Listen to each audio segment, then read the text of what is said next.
At the start of the war on terror back after 9/11, the military campaign was heavily focused on the leadership of Al-Qaeda, and it remained so for a long time.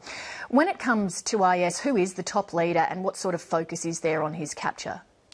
Well, there's a cadre of leaders, if you like, in the ISIL forces, and we're not just dealing with one organisation. There's fluidity between organisations and individuals who are involved. No, but there is a leader and a cabinet of IS. They run like a government. And that makes it more difficult in terms of the overall objective that we're seeking to achieve here.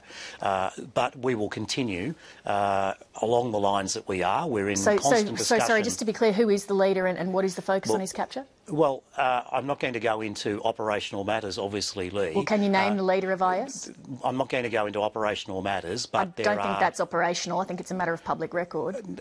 Lee, I'm trying to answer your question as best I can, and that is that ultimately our aim here is to degrade and to defeat ISIL. Now, ISIL operates not just in Iraq but across Syria as well, and there is fluidity between groups. There's not just one group involved and not one just group of individuals involved, and so we have to counter that as best we can over the coming weeks and months. Minister, you're responsible for putting Australian men and women in harm's way in the cause of this mission. I'm surprised that you can't tell me the name of Islamic State's leader. The US State Department has a $10 million bounty on his head. Well, as I said, ISIL is a combination of groups, Lee. There is not just one individual involved in this. There are Australians involved in the senior leadership of ISIL or Daesh, and there is a fluidity between groups that we've seen over the past few months in that area.